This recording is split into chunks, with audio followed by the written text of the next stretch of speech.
سلامونه ګرانو ماشومانو، نن بیا زه ستاسو په خدمت کې د یوې نوې کیسې سره راغلم.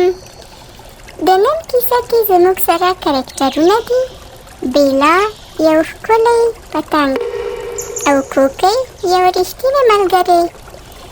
په یو ښایسته رنګینه باغچه کې چې ګلونه یې سندرې ویلې او مچۍ په خوشحالي وزرې وهلې، یو وړوکی پتنګ اوسېده. د هغه نوم بیلا و. د بیلا وزرې د رنګین کمان غوندې ښایسته وې، خو زړه یې شرمیدونکی او وېرېدونکی و. یوه ورځ کوکی بیلا ته وویل: بیلا، له ما سره راځه. د لوی بلوط د ونې هاخوا یو جادویي باغ دی چې ګلان یې لکه ستوري داسې ځلیږي. بیلا کوکی ته وویل: بیلا، زه غواړم چې تا سره لاړه شم، خو زه نه پوهېږم چې زه به الوتلی شم او که نه. بیلا ډېر ارمان درلود چې د کوکی سره ولاړ شي، خو د اوږد سفر ویره یې زړه ته ختلې وه.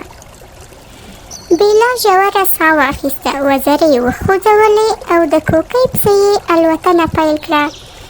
هر ځل چې ویرېده، د کوکی دا خبر به یې زړه ته راتله: یوازې یو وزر وهل هر ځل.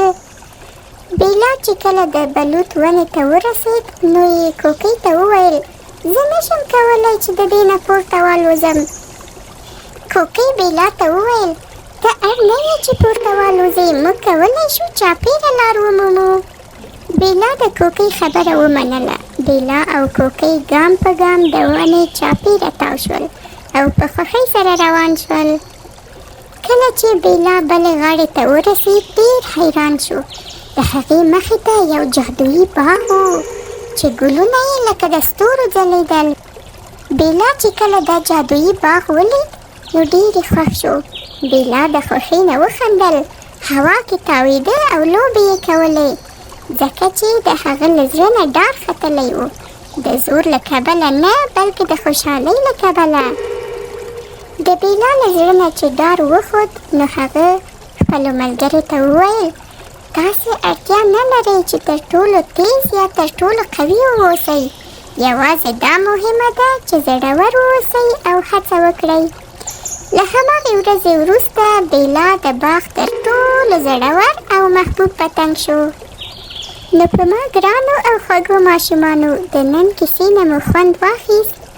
آیا دا کیسه ستاسو په زړه پورې کیسه وه؟ د دې کیسې نه مطلب دا و چې اصلي زړورتیا دا نه ده چې هیڅکله ویره ونه لرئ، بلکې دا ده چې له ویرې سره هڅه وکړئ. ښه شپه او خواږه خوبونه.